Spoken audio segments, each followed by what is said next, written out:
actuators.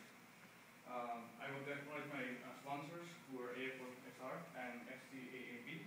So I'll move on to the main crux of my talk today. We know that in oscillating airfoils, which is mainly used in rotorcraft and in small-scale micro air vehicles, at higher angles of attack we have separation, and this limits an aircraft's performance. In higher angles of attack, we have dynamic stall, which limits its ability to operate at higher angles of attack, and also it reduces the lift and drag sharply, and also increases the moment loads at very high angles of attack.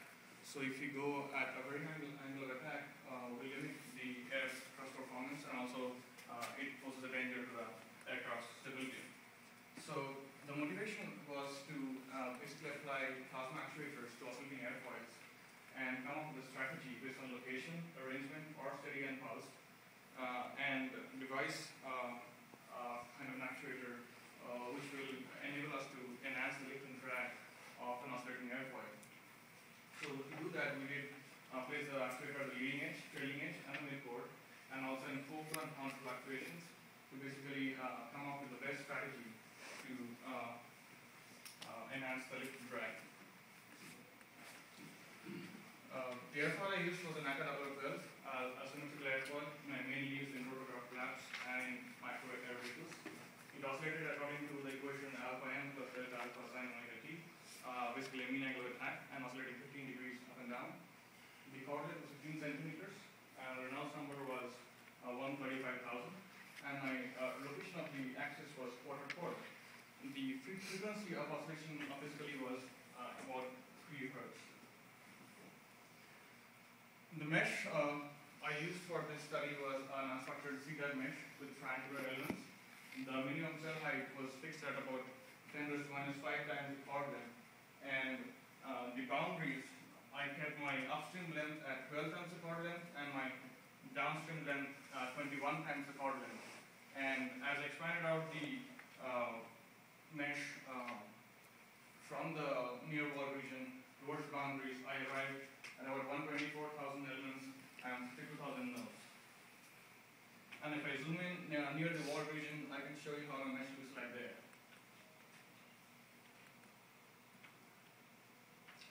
For my solver, I used incompressible flow and a Siddhartha alias model in Fluent.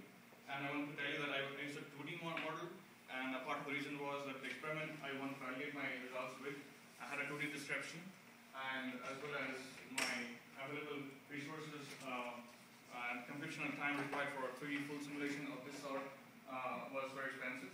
And however, the turbulence models that we had and tested out, the alias model appeared the best among all the turbulence models, and we chose the alias model for this case. I used the dynamic meshing feature to obtain the rigid body oscillation, and I used the pressure-based algorithm.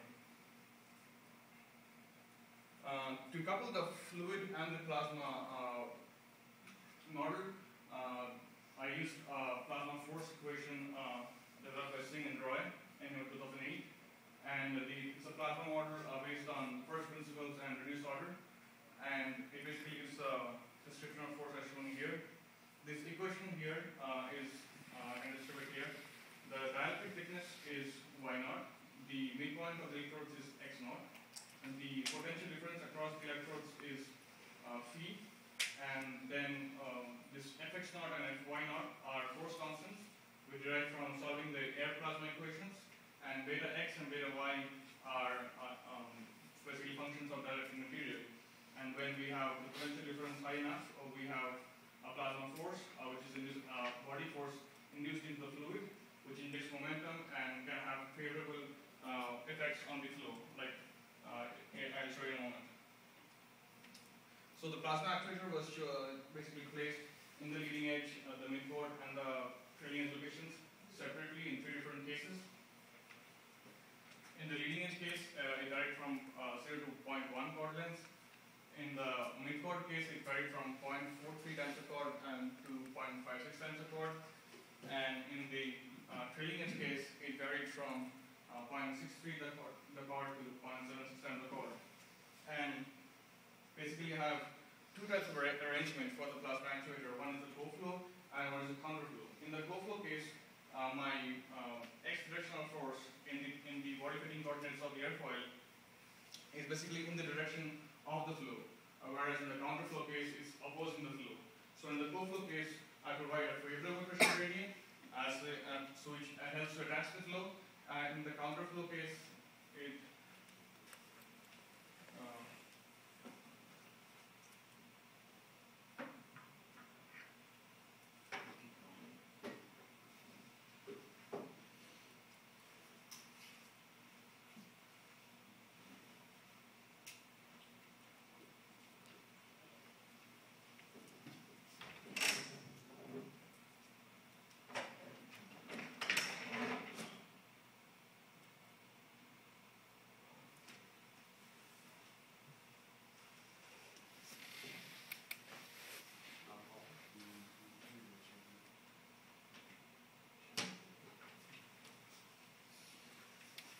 in the counterflow case, you basically have this actuator working to separate the flow.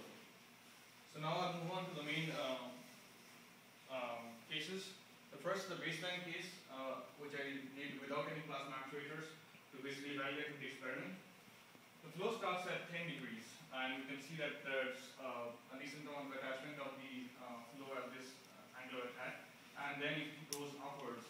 At about 14.5 degrees, we are the first onset of flow separation, where the turbulent boundary layer is formed. And then this flow starts getting more turbulent, and this is the zoom-in picture of the laminar separation bubble at the leading edge. As the flow starts moving upwards, at about 17.8 degrees, we have the separation layer near the trailing edge increasing in size. We have the turbulence in the leading edge region also increasing. And near about 21 degrees, as the LED, as the turbulent boundary layer breaks down, we have the formation of the leading edge vortex. This leading edge vortex grows in size as the angular attack increases, and about 24 degrees, the leading edge vortex attains its maximum size, which is up to 90% of the airfoil surface, and at this point we obtain the peak lift. The peak lift obtained from our simulations was 2.396. And from experiment it was 2.44. So we're slightly below what was predicted from experiment. As the airfoil continued to pitch up, and then it went to 25 degrees and started its pitch down motion, the airfoil went for a brief period of brief stall, as shown by these figures, and then near about 24.77 degrees with the formation of a secondary vortex, which kind of shoots up the lift. And this shoot up in lift was again more than what the experiment predicts, and we guess that it might be a 3D effect, and we are over predicting the lift in this case. As the airfoil continues to pitch downwards, there is a large separation zone near the midboard and trailing edge regions, as shown here, and you can see there's again a large amount of eddies existing as the airfoil continues to pitch downwards. And only about 1.8 degrees do we have the flow re-entering all over the airfoil. So this is the experimental data by Ely and Siddhartha from 2004. And if you superimpose our data from simulations on these, we can see that there's a decent agreement, though we have some problems in downstroke. And it's a 2D model, so we have some limitations, but we have been overall able to meet a certain trend. In the near 15 to 24 degrees, which is the important period of dynamic stall, we have been able to have a decent agreement, which is encouraging. For the drag, we have been overpredicting drag a little bit. It increases steadily, and near the stall region, we have a shoot up in the drag. And a similar trend can be observed in moment. There's a steady increase in moment over the entire cycle, except in the stall region, we have a shoot up in the moment. So this is the first case where I did the plasma actuation, the leading edge with co-flow plasma actuation. And those of you who are not familiar with the plasma actuator, I can show you the co-flow arrangement, how it is working.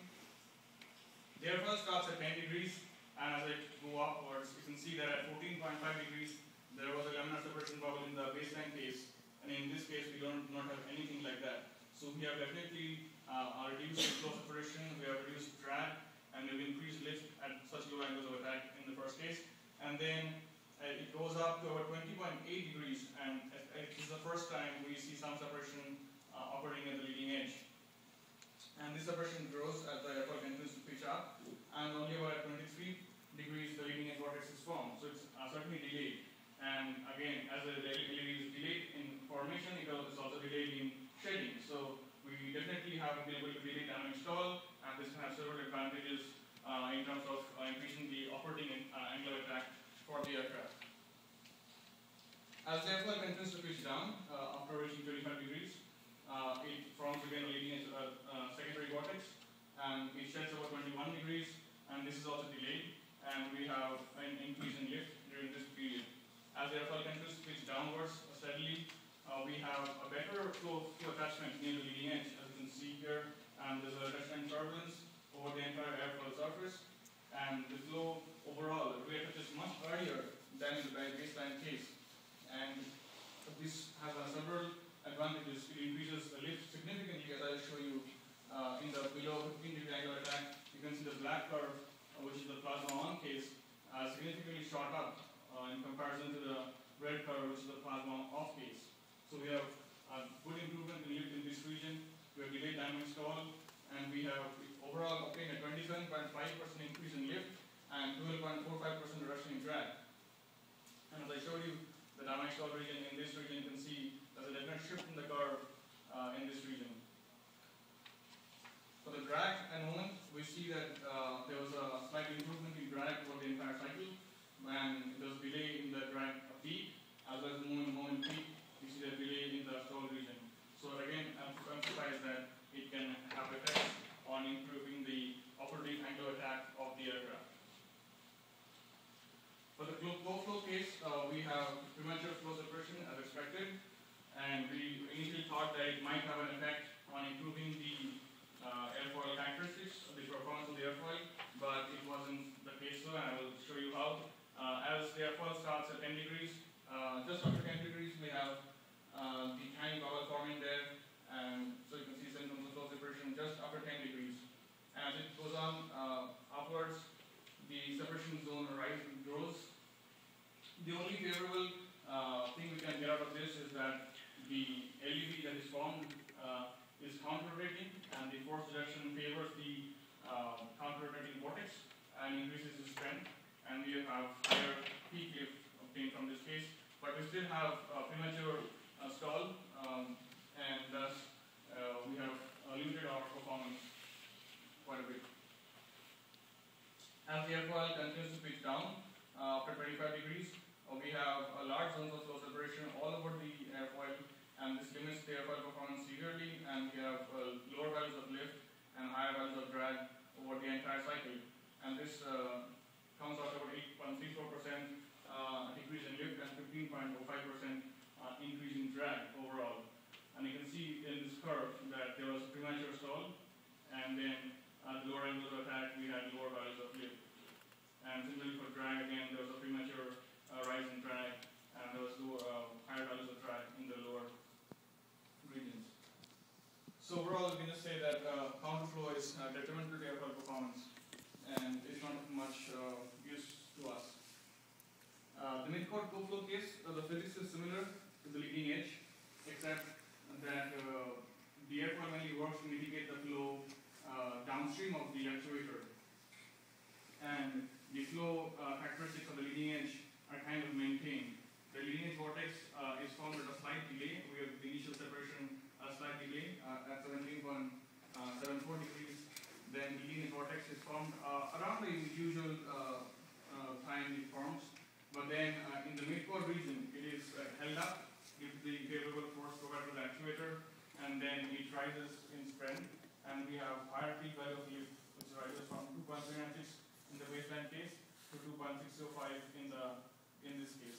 It's an 8.7% increase. And then during the pitch down motion, we basically have the mitigation of flow separation by injection of momentum in this midcord region, which again helps to increase lift and reduce drag in the lower angles of attack, as shown in this figure again. So there's a short up in lift in the lower angle of attack region, and you can see that in this case we have a steady increase in lift all over the cycle, and a slight delay in dynamic stall, and also higher peak value of lift clearly shown here, which is over 29.23% overall increase in lift. But however, the drag wasn't reduced that much, and I'll show you because the separation region near the leading edge exists as it is, and actuator only affects the downstream locations, and the upstream locations still have some separation zones, and thus we have not been able to enhance the drag that much as expected in the leading edge cases. Similarly, for the moment, we have a kind of a similar profile. Sorry.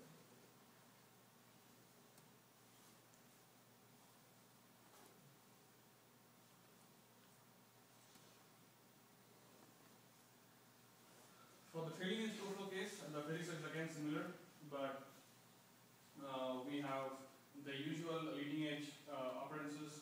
It occurs as is usual in the baseline case, because the actuator is so downstream of leading edge that the usual flow occurrences are not affected by the actuator. But what happens is, as the flow develops, we have the near trailing edge region having a smooth transition of the flow, and the leading edge vortex is kind of held up in this region and initially reluctant to go over to the trailing edge. So, but once it does, it is held up there, and we have the vortex growing there and increasing strength. The trailing edge actuator again can be seen to increase the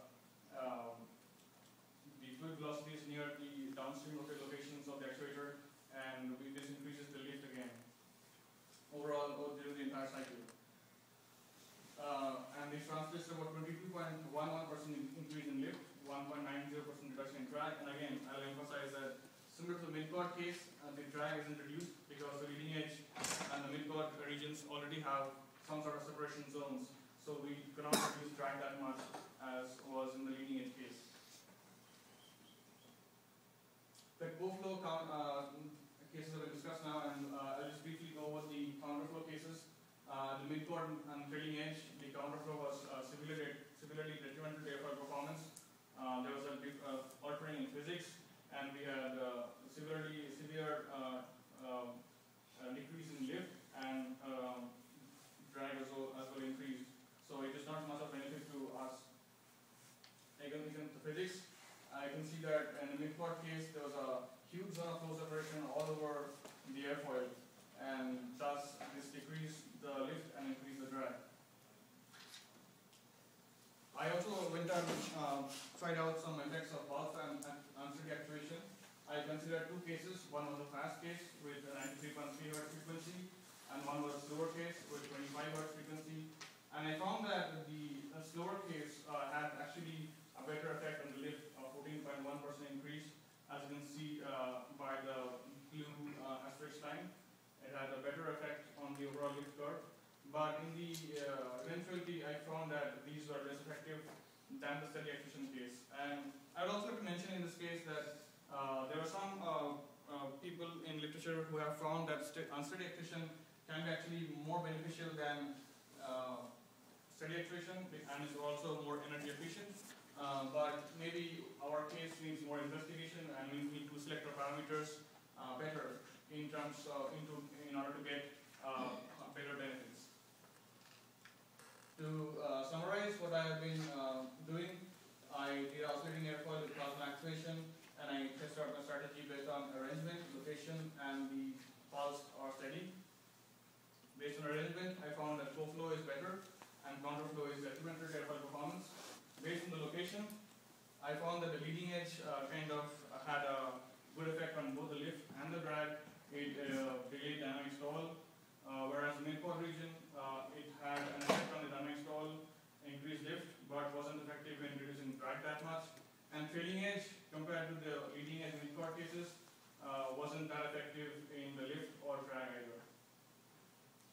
So the leading edge case overall, I can say, can be a better case than the mid-chord and trailing edge cases. For the trailing and actuation cases, already discussed that the 25 Hz frequency or the slower frequency had a better effect on the lift and overall lift to drag ratio. Summary of all my cases, I can show again to reiterate that the leading edge flow case had delayed anti-stall, and overall the increase in drag and lift was better than the other cases. The peak lift was maximum for the mid-chord co-flow case, and the worst case was the mid-chord counterflow case, which has severely limited the airfoil performance with 47% reduction in lift and 8.51% increase in drag. To discuss basically what I found that the leading edge actuation is the best strategy for mitigating flow separation and increasing the lift and drag in oscillating airfoils. It is due to the facilitation of flow attachment at the leading edge.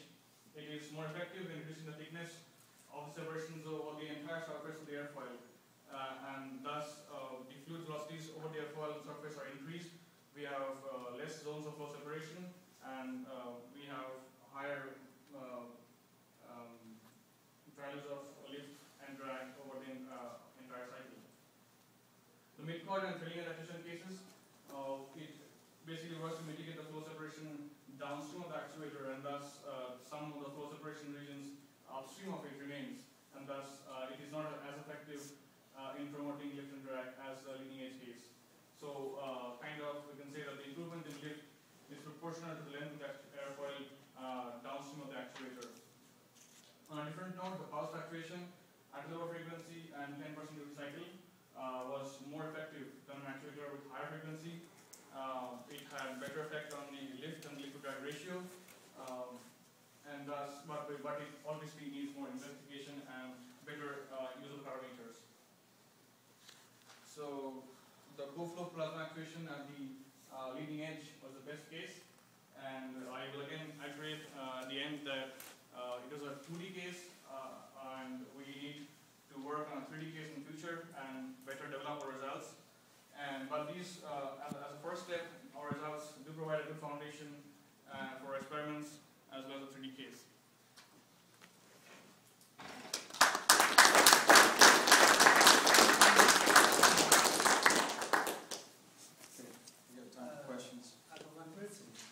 How to define the thickness of the plasma actuators, such as at the leading edge? And the thickness in the normal direction? The plasma actuator is basically laminated to the airfoil surface. So the distribution basically like when I choose down to a length of say 1 centimeters, the distribution offers about 1 centimeter above the airfoil surface. And above that, you generally don't have any influence of plasma force. So if we talk about the force, that's how it affects. But in terms of thickness, it is laminated inside the airfoil surface. So there is nothing coming out of the airfoil surface. Any more questions? Thank you, Mr.